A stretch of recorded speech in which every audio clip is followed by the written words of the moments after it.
Welcome on in to Full Court Cleveland right here on the Big Play Network. Nick Padone, lucky to be joined with Sam Amico, Rafa Hernandez Brito. What's going on, guys? Ready to talk some Cleveland basketball with you all today. I think it's a good time to talk Cleveland basketball now that the in-season tournament or NBA Cup we don't need to worry about anymore and can just focus on the rest of the regular season and the playoffs eventually. Yeah. But I think there's still room to talk about something other than just cat basketball. Oh, boy. Here we go. Raf couldn't even make it through the first minute of the show. Raf, go ahead. We'll give you the floor in the open. The Michigan Wolverines. I think, the Brown snowball game happened while we were thinking, Ohio State beat the Michigan flag after the game, like over Thanksgiving. I hope everybody had a good holiday. And we should discuss about how these kids all of a sudden don't like to get the flag planted when you lose at home in your rivalry. It happened more than it wasn't just Ohio State that beat the Michigan flag. It happened in other the games. But hey, if you lose at home against your biggest rival, you deserve everything you got coming. You're lucky there weren't that many students there that would jump on the field and like bring down the fork. Right? What do you make of that, Raf? Would you plant a flag if you pulled a big upset? Of course. Hell yeah. A la Baker Mayfield, I would do it.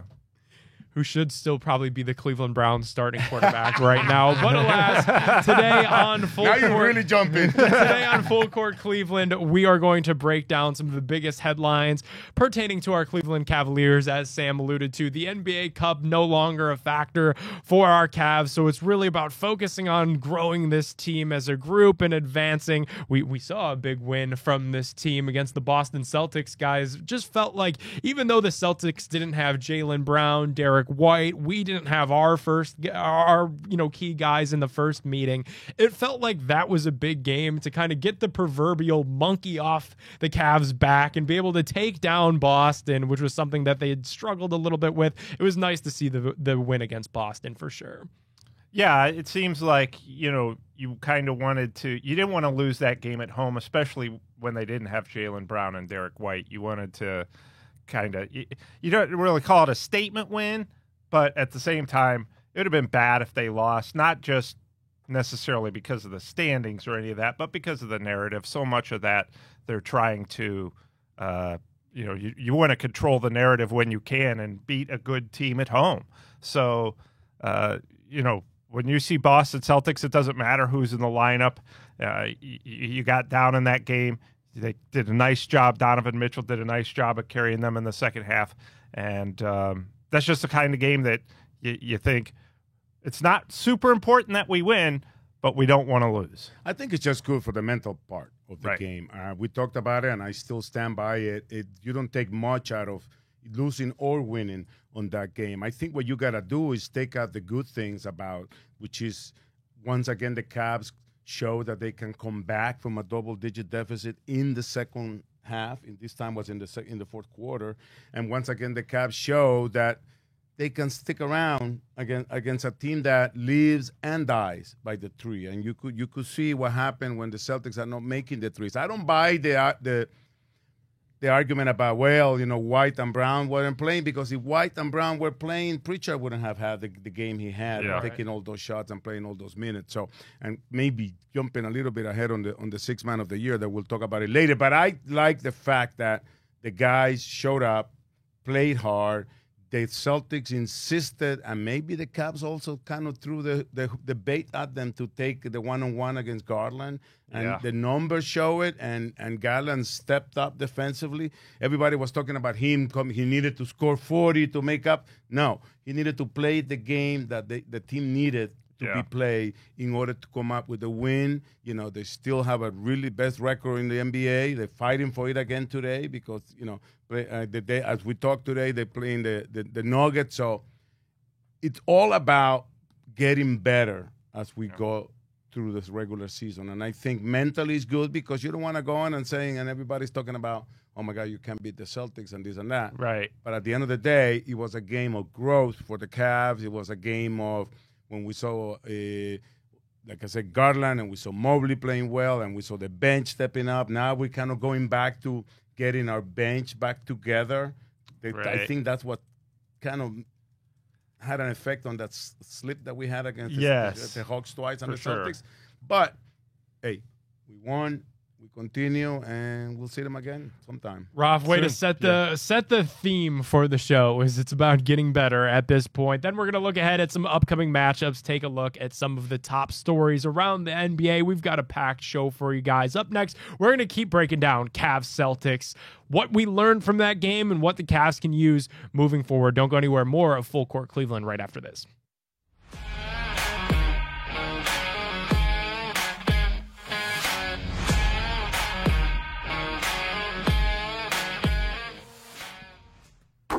Welcome on back into Full Court Cleveland right here on the Big Play Network. You guys know Big Play brought to you guys by our friends over at Garage Beer. Check it out. I got the Garage Beer hoodie on today, fellas. Garage Beer comes in just 2 flavors. A classic light lager and lime. There's no frills, no bitterness, no IPAs. It's beer-flavored beer. It's very good. Find local retailers who sell Garage Beer near you by visiting drinkgaragebeer.com. They got a beer finder right there on the website. Go find it. Shout out Garage Beer. Hey, can I go off script here a little bit? Not that I never do this, but who do I contact about the Big Play store? The Big Play store. We have a really good sweater with like John Kenzie Noel. You just contact Nick. I think that sweater should come with my height, with my call of the like Feliz you press Navidad the button. home run. Yeah, that would make it the absolute best ugly sweater in the history of ugly sweaters. Yeah, I'm all for it. And yeah, the ugly sweater is on their store, or bigplay.com shop. To get that big Christmas. I think you inspired it, Ralph, but it's Cody. Cody Dock does all of our merch over here on the Big Play Network, and he's the one that maybe could put that sound in there. All right, Cavs Celtics, we talked about it in the open. It felt good to get that mental win. Something that I thought was unique about how they closed that game, Sam, and you hit on it, was Donovan Mitchell show down the stretch. And that's really not how the Cavs have won many games this year. It's been a full team effort, but it was good to see that in a high-pressure moment when the Cavs needed it most, their superstar took over the game against the Eastern Conference, the NBA champs, and he was able to get the win for Cleveland. It was refreshing to see that Donovan could still get in that bag if he needs to. Yeah, and he had been struggling up to that point, if you remember. The game before in Atlanta had gone 5 of 23 from the field, started 2 of 8 against the Celtics, was really laboring and struggling, but that's why you go out and get a superstar, right? Because when all else is failing and it's not working and the offense isn't maybe clicking, the offense was clicking, the shots just weren't dropping. But that's why you get a superstar, is because, okay, nothing else is going right. We're going to get you the ball and you do your thing. That's not the plan for all the games, but it's a nice bailout to have. And it's not just Mitchell. Garland's capable of doing that too. Mobley as well. So the fact that, you have a player who can, okay, guys, nothing else is working. The shots aren't falling. Donovan, see what you can do. Really was, the trade's been a couple of years now, but it just shows that's why you made that deal. And what I love the most about that is that you mentioned, yes, he only had 5 points in the first half. And even in the third quarter, when you could see that Donovan was turning it around with 10 points in the quarter, that's when the Celtics took the biggest lead of the game. And I like to see how the team stuck with their senses, stuck with their plan. They turned the 3-point shooting team into a 2-point shooting game. And then when Donovan had that perfect fourth quarter and just went crazy. And you could see the avalanche building. And usually with those moments, especially at home, it's hard for the rival to stop it. And they stuck to the plan. Garland did an excellent job on Tatum, and they kept trying to go for him. And again, I still think it's like a 50-50 whether it was the Celtics trying to do it to Garland or we were trying to just send him that way to turn him into that 2-point shooting team that we want to face, right? And even with Pritchard having a really good game on the bench, even with the ref, that's another thing that people didn't see, but Kenny Atkinson did such a good job working the referees, because there was a timeout when there was a play with Tatum had clearly pushed off to get the shot off. Kenny Atkinson worked the ref during the whole timeout, and after that timeout, the game got called a little even because we got a couple of those push-off calls as well. Yeah. But at least they started to call that. That reversal, that review call on Pritchard and Okoro, it's kind of like makes you think about why we have the replay rule. In the first place. It was a foul on Pritchard. He was pushing off. But again, I like the fact that the team saw Donovan Mitchell kind of come back from what you said, like a 2 games and a quarter bad shooting, and then turning it around in the third quarter and just taking it home. So speaking of Kenny Atkinson, named NBA Coach of the Month for the month of November, how much of the Cavs' hot start, Sam, are we giving to Kenny Atkinson? They were 17-3 during that span. Yeah. It feels like he has made a massive difference for this Cavs team. Without question. I think he came in for starters, the offense has been reimagined and reinvented from day one. And what's funny is you talk to the players and they will tell you, Jared Allen say, when we first started, he first came here, even though I played for him before, I had no idea what we were doing. I didn't know what was going on. And Darius Garland said, at first it just seemed like chaos. But now that everybody's kind of mastered it, or at least learned it, obviously they are. It's not just guys like Mitchell and Mobley and Allen and Garland. It's the George Niangs. We've seen Ty Jerome, what he's done early in the season. Sam Merrill's games at another level in terms of being a more complete player. So this offense that Kenny Atkinson has instituted really has benefited everybody in the sense that, hey, I feel comfortable in this. And players like it when coaches implement something that works. Yeah. And this has been working, so they have that trust and they have that belief. I think it depends who you ask. And in a way, the reason I said this is because everybody outside of Kenny Atkinson would tell you what Sam Amico just told you. Kenny will say, it's not about the coaches, it's the players. But come on, you mentioned the chaos. It's controlled chaos, right? They like what they're doing. Everybody has bought into it. Mobley has talked about how everybody just buying into what they are being asked to do. We have talked about so many times about sacrifices, right? Minutes, shots. Just keep moving the ball. The open guy will take the shot, take what the defense gives you. And you and I have talked about it, Sam, that even though they've been making a lot of threes, they're still, at the time we do this, number one in the league in shooting field goal percentage and three-point shooting percentage. But it's rarely a bad shot. The shot doesn't want to go in sometimes. It happens in basketball, right? Yeah. So I think that's what you got to take from it and just love the fact that everybody's buying into it and controlling the chaos that everybody said. But I want to go back to what you said about the latter-day sniper, my friend Sam Merrill. Yeah. Nobody's talking about the amazing defensive job he has been doing since like that Celtics game up in Boston. Yeah. He has been doing such a good job defensively. His shot wasn't going in for a couple of those games. He's back at it, hitting 2 or 3, but just doing such a good job defensively, block shots, steals, offensive fouls, everything. It's just you have to give Sam credit for what you just said, growing up and turning into more of a complete basketball player. Yeah, and that's very true in the fact that Sam Merrill has been able to, like Rafter said, defend very well. Kenny Atkinson has given him a lot of praise for that. So, and the other point, Raf, is that, shot quality is a big stat that the Cavs keep. Alrighty, guys. The NBA added 2 games to the Cavs schedule because they lost the NBA Cup. We'll discuss that more when we return on Full Court Cleveland. Don't go anywhere.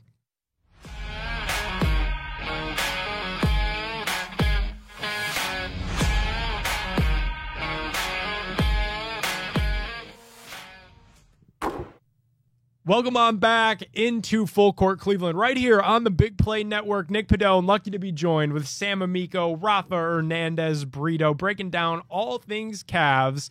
And guys, the Cavs were not victorious in the NBA Cup. They did not advance, but they get a little bit of a break, if you will, from the NBA schedule makers who have added the Washington Wizards on December 13th and the Brooklyn Nets on December 16th to this Cavs schedule. A couple of cupcakes here for our Cleveland Cavaliers. Well, I'm sure the guys won't be looking at it this way. It's always dangerous to play those like mind trip games, you know. It's like, you know, the Wizards went off for November and have started off for December, including the loss at Rocket Mortgage Fieldhouse. But hey, you have to play those games. It's what the schedule gives you, and if the schedule giveth, you better take it, because it's going to be going the other way around. And I think the best part about, if there is a good thing about not competing for winning the title in the Emirates NBA Cup, is that the Cavs are going to have quite a few days for practicing. Before we start somehow second half of the season. We have talked about how Christmas Day is the turn the switch on, and then comes the trading deadline, and then the All-Star break, and then everything is just downhill. But the Cavs are going to play, like, I think it's like 5 games in 18 days or something like that. After once we finish with this road trip coming up with Charlotte and Miami, that we'll talk about it later. But one of the things that the NBA teams don't get the luxury of during the season is practice days, because on the days off, you got to give the guys day off. It's just, moving day and everything. So being at home while this thing is getting played out in Vegas or everywhere else, the Cavs are going to be practicing, trying to get better. I'm pretty sure working in the defensive schemes that all of them have been said without exception, Sam, that they want to get better at. And I think that will show towards the end of the season. Yeah, and, that's Donovan Mitchell's talked about that very topic and said, look, we're still kind of learning this zone and figuring it out. And we may take some lumps, maybe not in the sense of a loss, but throughout the course of games where we're getting it figured out. Right, possessions. As far as the Wizards go, Kenny Atkinson said before the game the other day, coaches are always concerned about these situations because – it's human nature when a team comes in having lost at that point 14 straight to be a little concerned that your guys are going to, not or play down to the level. Not be sharp. So it just seems to me that the nice thing in that situation is Kenny Atkinson and the players have said the fact that the Cavs just came out and blew them out of the gym really kind of shows their maturity as a group. And didn't take them lightly. So it's nice that they got the Wizards on the schedule again. But all these games are NBA players, NBA games, and they're always going to be tough. Well, here's a nice thing to completely disregard what you guys said, because Saturday the Cavs have the Hornets, and that's another opponent that I don't think anybody will necessarily be circling on their schedule. They'll be without LaMelo Ball in all likelihood for this game as well. What do we need to know about the Hornets? This is a bad team on the road, 1:00 on a Saturday. Feels like a weird spot for the Cavs. Yeah, and I think that's the part that takes you out of your routine. All these guys are just routine dudes. I mean, they like their game day nap. They like their going to shoot around in the morning and then coming back, take the nap, get ready, go move in your body. Yes, but I don't think the Hornets are in the category that we're talking about of the Wizards. I think they have players that could actually take cover a game, and they have players that actually – remember, you have to keep in mind whatever happens in this game coming up, when the Cavs get to Charlotte, they still are going to be either the best record in the NBA or one of the best teams in the league, and we still have that on our backs, that everybody wants to come and play hard with us, play hard against us. Yeah. So I don't think the Hornets game is a dangerous one, not just because it's the Hornets game, a team that can actually do things, but also because it's on the road on a Saturday after you coming off a game here and going there. So I don't know. It's a tricky game. Yeah, and you're right. The routines are such a big deal in the NBA in terms of getting up in the morning at a certain time. Now you may have to get up at a different time because the game starts at 1:00. You have your shoot around. Well, that's gone because of the 1:00. So, I mean, that can mess with good teams. A lot of times the preparation before the game, the routines and sticking to the routines can lean the game one way or the other. Yeah. So, that's a big deal. Then you got to play Miami the next remember, night. I was going to say, it's the first of a back-to-back on the road. The great news is that there won't be a night off in Miami. We play Charlotte. right. That always helps. And it's like 50 degrees in Miami, so there won't be much time at the pool. Although 50 degrees compared to what we have right now, it's like it's cold weather by far. But yes, there's no night off. The team will arrive in Miami late. Yeah. In the morning of that Sunday morning, and have to play that night. So I think that again, those are the things that the guys have to grow up to. And those are the things that you change when you go from a contender to a really championship, Well, and these are the type of games last year that they would have lost. And I think that's really where they've made strides this year is winning those type of games. Well, guys, the Heat are 10-10. You could never really count out an Eric Spoelstra-led team. Tyler Hero is playing some very good basketball down there in South Beach. They were without Jimmy Butler for a little bit of time, but he will and should play against the Cavs on Sunday. What do we expect? What do we make out of this Heat squad for Sunday? The Heat's always hard to play over there, man. I don't care what anybody says. The fans don't show up till like the middle of the second quarter because they're at the club or they're on traffic. But the Heat's always it's that kind of team that it's hard to play in Miami. It's hard to play against a Jimmy Butler team. Healthy or not, I think Spoelstra is a guy that prepares his teams very well, and it's a game that they're going to have to go out there. And we haven't had much success in Miami, in the last decade. We probably have like a couple of wins there. So it's a game that I'm sure they're going to have it. They're going to have that mentioned to them. And just to make, at the end of the day, that home court advantage or that thing that we're talking about avoiding the Celtics until the conference championship could be a thing about a one game or two. So they all count. Well, I look forward to watching Kenny Atkinson and Eric Spoelstra match wits, kind of. I think that's a big thing. And Miami, to me, they're just one of those teams that the fact that they're 500 at the moment, they've lost some games that you thought they would win. They'll be out there in the end. Right. And then they went in and beat, the Lakers came to town the other night and the Heat beat them by 41, and it was probably a lot worse than that or could have been. And they're just one of those teams that it's like, they're going to go 500. Does that mean at the end of the year they're going to go to the finals? Because they've done that 2 of the last 5 years. Or are they going to get bounced in the first round? They're just one of those teams that they like to hang around. Spoelstra obviously uses the regular season almost like so many others use the preseason. So I think the Heat are a very interesting team, and it's been a difficult place for the All Cavs. I know is you're going to have 2 benches dressed at like Johnny Cash style because these 2 coaches, they all wear black. Yes. I don't know if you noticed that about our coaching staff too. Like they always wear black. The Heat and Spoelstra and Kenny. So I always wear gray, so I don't know what that means. Yeah, well, nod to Steve Jobs, I guess. There we go. Straight ahead, what is the most fun game that you've ever watched? We'll tell you the reason why we're asking that question when we return on Full Court Cleveland.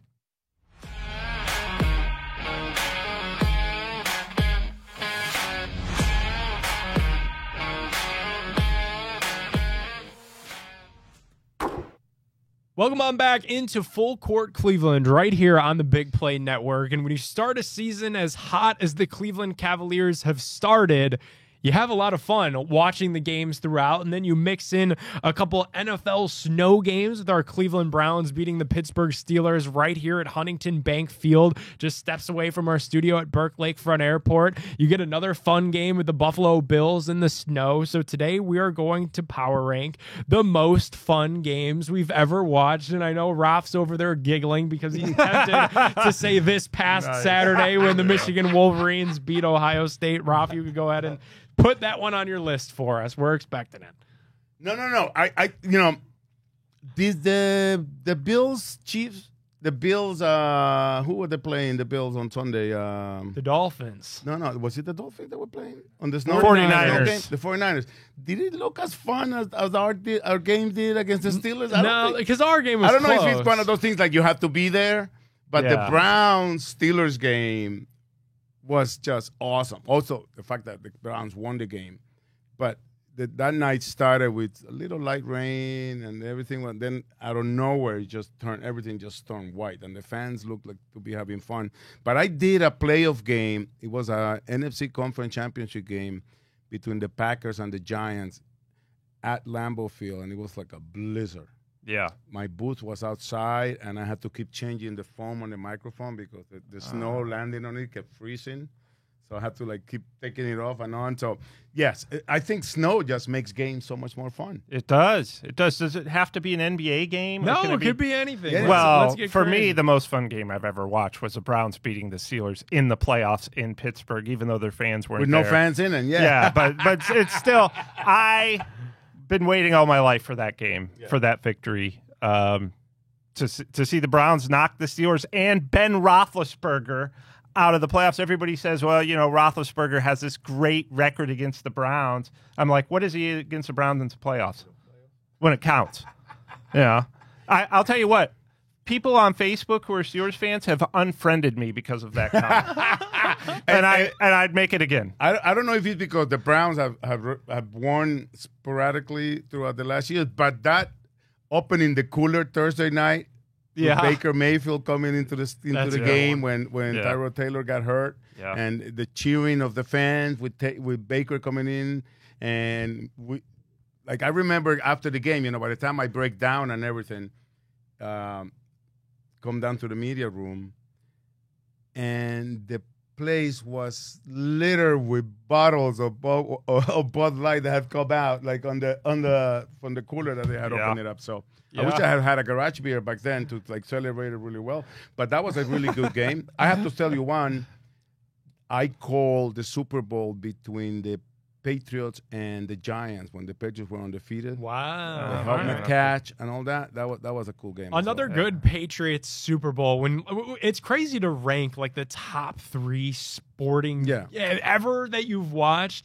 I think Brady coming back against Atlanta 28-3 has to be up there because I think it was in the back of everybody's mind that it wasn't over. And then the fact that everybody was kind of right and they were able to say it worked the next day, I knew it wasn't over because you could never count Everybody out knew Tom that Brady. it wasn't over, Yeah. So that was a good one. And then I can't believe nobody here yet has said down 3-1. Game 7. A beautiful day in June. Game 7. And I mean, I don't, and maybe the counter argument to that one was it wasn't an enjoyable watch. In fact, I don't really remember watching anything about the last 3 minutes live because it felt like my heart was going to beat in my chest. Yeah, I was too terrified to enjoy it. The only thing I like about that whole series is, at Rocket Mortgage Fieldhouse, we have the championship wall.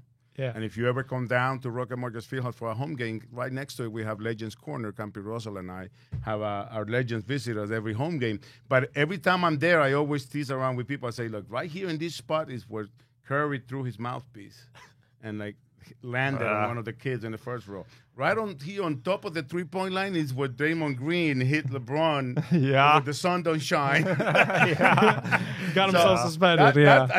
That's something that we should do because there were so many moments in that court that gotta live forever. Yeah, that's a whole generation, a whole thing. It's not just one game. Yeah. For real, those all good ones. How are we finalizing our top 3 list? What are we going to put on there? I think the Browns beating the Browns Steelers snowball in the game has to be there. The snowball with Jameis? Both of them, yeah. Both and the playoff and it's just fun to watch. It was I literally enjoyed it, even though I was working it and freezing. I enjoyed that game. Yeah. I would say all top 3 of mine, other than I would say the Cavs beating the Warriors in Game 7 would probably, now that you mentioned it, would probably be the moment as a sports fan in Cleveland that I kind of thought. That's it. And then the other 2 would be Browns beating Steelers. Go ahead and pick them. I don't care when it happened or where. Just to make sure that I put an end to this, because Ty Jerome will be soon featured in the yellow Jeep. Cruising Cleveland. That game of UBMC. What is it? UMBC versus beating University of Virginia with Ty Jerome with what's the name of the kid from the Hawks? Hunter. DeAndre Hunter. Mamadi what's his name? Diabate. Diabate. So there was all those guys that actually, that was a good game to watch. I actually when you told me that Ty was going on the Jeep, I went back and watched it just to make sure I wash off all the bad luck. Oh, the bad bad omens. luck, yeah. Of Gab's yellow Jeep. Straight ahead, we're about a quarter of the way through the NBA season. Can you believe that? And we've got some quarter season NBA awards for you. Don't go anywhere. More of Full Court Cleveland right after this.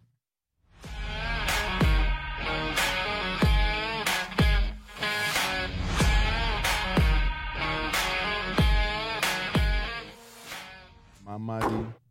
Welcome on back into Full Court Cleveland, right here on the Big Play Network. Nick Padone joined with Sam Amico, Rafa Hernandez Brito, talking all things Cavs. Time to go around the NBA, and it's crazy to think we're about a quarter of the way through the NBA season. And I know Raf has some quarter season NBA awards, and we probably all do. So I'll start with this one, and the one that is most talked about, most covered in the NBA. Who should be the NBA MVP 25% of the way through the season? From Rafa, where we'll we start with stand you. right now, Shai Gilgeous-Alexander. I think he's been given the, you have to get there to beat the Joker and all that stuff. Yeah. From what we're doing right now, if you look about the teams that have, there's three teams that have stood out in the NBA in the first quarter, which is the Cavaliers with the best record, the Celtics right there, and also Oklahoma, who was also undefeated with the Cavs, right Yeah. up to the end. And Shai Gilgeous-Alexander has done a really good job. They're the only team of those three is still in the Emirates Cup. Yeah. And I think he deserves, doesn't matter, it doesn't count anything right now, but he's doing right now everything that we have told him he needs to do in order to win the MVP, which is have Oklahoma up at the top. Yeah, I can't argue with you. I think that if you look at not just his numbers, but the fact that they lost Chet Holmgren to an injury, and they really haven't missed a beat. Yep. And SGA is a huge reason why. Obviously, if I look at individual talents, Jokic is always up there because without him, that Nuggets team is a lottery team. They're struggling a little bit early in the sense that they've had a lot of injuries. They have zero bench, but you've got to put Jokic up there. And, the Cavs, the reason we don't have a guy up there really is because this has really been a team effort in the truest sense. So, you could put Mitchell in that conversation if this season continues the way it does, because you always consider the leading scorer on the team that has the most wins. So right now I would go with SGA, but certainly other guys could sneak in. You know there. that as we speak, the Cavs have not had consecutive games with the same leading scorer this season. I did not know that. That's impressive. That's how much of a team they are. Yeah. All right, we'll keep this thing moving. Defensive Player of the Year. I feel like this one might be obvious this time around with Victor Wembanyama is going to. I don't know. I think Victor's gonna get that title. I think most of the time because of what we think he can do. But I see Mobley every night, and he does things that are really impressive defensively. So yes, I'll be honest with you. I haven't watched more than a game. If you put it together, all the highlights and all the time I watch the Spurs. Yeah. Or if you want to throw in, Rudy Gobert, which they always give him that title for. Yeah. Really not adding much to it. I mean, what has Minnesota done or the Spurs defensively to where they are in the standings? So. Yeah, I think obviously Wembanyama creates all kinds of chaos near the hoop. I think he should probably be even a better defender, and he probably will grow into that. Mm-hmm. Mobley, to me, obviously, I loved my favorite block shot in probably 5 years was when Jason Tatum was confidently driving to the basket against the Cavs in Cleveland the other night and just went up there like he was going to lay it in there, and Mobley swatted it in the next week. And the Cavs ended up with possession of the ball, too. So I think that, you talk about defending at the rim, Wembanyama, Mobley, Gobert, but you also have to consider, who are some of the the best perimeter guys in the league as well. People don't judge that. They just think of block Block shots. shots, yeah. You know, because like 'Cause Drew you could Holiday. throw, you could throw Dyson Daniels into the Yes. mix right now for the Atlanta Hawks. He's averaging 3.1 steals per game. Yeah. That's a full steal per game higher than the next leading in that category. So definitely a great But again, perimeter guy. we as a team defensively stealing the ball are also up there. So that's why you don't have much of that. Right. Individual accolades, right. Yeah. All right, guys, time to cast the vote. Rookie of the year in the NBA right now. Feels like a weird... This is probably the hardest category to do because you're just I'll go with 20-some the games into Philadelphia these kid. guys. Jared McCain. Jared McCain. I think he's really taken the step forward on top of everybody because of what he's done, in the absence of Maxey and what he's making now. Nick Nurse going to have to figure out a way to keep him in the lineup now. Now that Maxey's starting to come back, We got to get Raf to guest star in a Jared McCain TikTok at some point. It'll That's happen. right. That's right. He's a big TikToker. Yeah. Yeah, I think, and I agree with Raf. I think right now it's Jared McCain. For a while there, it looked like Dalton Knecht from the Lakers would be second. But I think, and it's prediction time by Sam Amico, so, go do whatever else you have to do because it's probably not going to come true. But I would say that Risacher from the Hawks, the number 1 overall pick, will put himself firmly in that running and in that conversation by the end of the season. He has really stepped up. The Hawks are starting to win games now. They look better. And I think that kid has gotten a feel for the NBA game a little bit more as we go along. We saw him score, 13 points in 3 minutes against the Cavs. I think that he really does have all the tools, but I think they're just now starting to surface. He's gonna need some help from Trae Young because he's gonna need to be the Trae Young he was in the game here in Cleveland. And that's why Trae Young should have always been more Steve Nash and less the next Steph Curry, and that's Devin what he's Booker. become. Yeah. Right, and that's what he's become. He's become the ultimate kind of distributor, and it's really benefiting them as we saw against the Cavs twice. All right, the Cavs have a dog in this race. 6th man of the year in the NBA, quarter-way through the season, should be... I would, you mentioned Ty Jerome, but, the ride in the yellow Jeep might make me go a little bit. But I think Peyton Pritchard has done a really good job with the Celtics, and you got to give it to him. I mean, we're voting here unbiasedly, and I think Peyton Pritchard has really done he's had the more opportunity than Ty Jerome when you balance, the effort. So, but I think he's done a really good job for this team for the first quarter of the season. Yeah, Peyton Pritchard is pretty much I don't want to say their whole bench, but he's the one guy who comes off that bench that you're like, oh my gosh, and Hauser, how do we stop him? Hauser, those guys can get going. Peyton Pritchard's at another level for himself this year with the Celtics. I would say yes. The way Ty Jerome has played through the first quarter of the season, absolutely in that conversation. Yeah. And there are probably a couple other guys out west, but then again, to we me, have those would be the two LeVert leaders. and Jerome. Yeah. That's the other thing I think too. It's like you could put LeVert in there as well because sometimes he's the guy off the bench for you that gets it done. So All right, straight ahead, we're going most improved player, coach of the year. Don't go anywhere. We wrap the show on Full Court Cleveland right after this.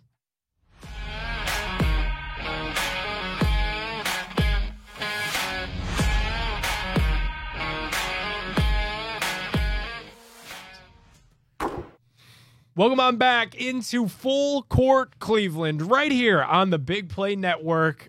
Such a fun time talking hoops with Sam Amico, Rafa Hernandez Brito. I'm Nick Padone.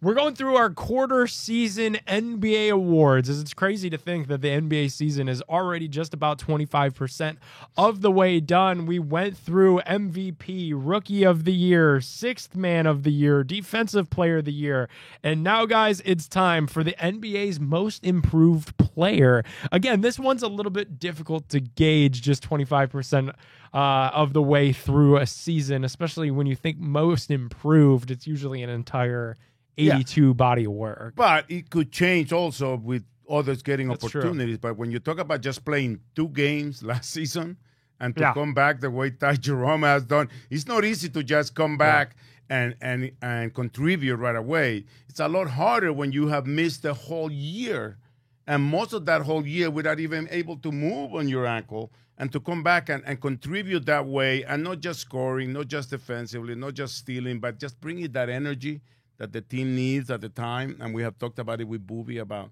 the best bench players are the ones that can actually evaluate what is it that they need to bring into the court when they come into the game. So I think Ty Jerome is in there, but the kid from Atlanta, Daniels, is also gotta be put out there as most improved, because he looked really good. I don't know if it's because we saw him twice in a matter of days, but he looked really good. Well, I think, you consider he was in New Orleans last year, wasn't getting a ton of opportunity, Dyson Daniels. Now he's scoring, making the most of that opportunity, and they're winning.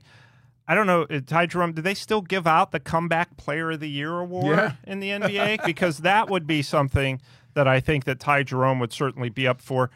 And I know this is going to sound silly, but that's no different than me on the show ever. So I think Darius Garland would be a guy who obviously had a very rocky year last year. Numbers-wise, it's probably not. Of the injury, Right, and he had that injury, and I just think he's just a different player this year. Do they have a different guy award? That's what they should have. A different guy. NFL, like we saw, we've seen guys win comeback player of the year, and it's what did he come back from? Being bad. If you think about it. Right. He wasn't good. Evan Mobley could be in that conversation as well. I mean, sure. He's gone into play to a completely different role, touching the ball a lot more, bringing the ball up, but being asked to be selfish, being asked to be aggressive. So you see a difference, a great improvement in his game. We know he's there, and we know the ceiling is probably can't be seen right now. But the fact that he has taken that extra step, he talked to worthy of being in that conversation. All right, last one, and it feels like 25% through the season. Coach of the Year has to go to Kenny Atkinson, and it's tough to look around Cleveland right now because, man, you got the reigning NFL Coach of the Year in Kevin Stefanski. You got the Manager of the Year in Stephen Vogt. And a quarter of the way through the NBA season, Kenny Atkinson has these Cleveland Cavaliers humming, and he would for sure have my vote for NBA Coach of the Year. No doubt about it. I think, and I don't care what sport we're talking about. I don't care what era we're talking about, but it's so hard for a coach to come in his rookie season. I know it has been done. I know what's his name, won the NFL, won the Super Bowl for the 49ers when he was a rookie coach. But, but it is hard to come in and be that competitive and make history in a league like the NBA. So, yes, he won the Coach of the Month for October and November. So, that's the first quarter of the season right there for Kenny Atkinson. Right, without question. I think the thing that's been impressive about Kenny Atkinson is the culture was pretty good last year. They had a good culture. And guess what? They did take the next natural step and get to the Eastern Conference Finals. So I thought that was interesting in the terms of, okay, we're going to hire a coach with the same group. That's the only thing that's changed. And the Cavs look a lot better than they did last season. And they were pretty good last year. They look a lot better. What's the one thing that's changed? The coach. And you mentioned something, Nick, that is kind of also similar. Stephen Vogt came in, and he didn't want to change any of the great things that Tito Francona had left and had instilled in this Guardians team. He sprinkled in some of his own stuff. He just went in and did his thing, and we were really close to getting up there. So I think that's what Kenny has done. He didn't want to touch what the chemistry and the group that we have. I'm pretty sure he had a voice in let's keep it intact and let's see what we can do. And he had found guys he's really loved Dean Wade's approach to the game and contribution to the game. So I think he's done an amazing job, and no doubt about it. I don't think you're going to get any argument from anybody that Kenny Atkinson should be the Coach of the Year after the first quarter of the season. And obviously they'll have to maintain the success of the early Cleveland Cavaliers season, but that's why we'll be here for you guys to break it down every step of the way. Make sure you guys show some love to Rafa Hernandez Brito, Sam Amico on social media. I'm Nick Padone. We appreciate you guys tuning in to Full Court Cleveland.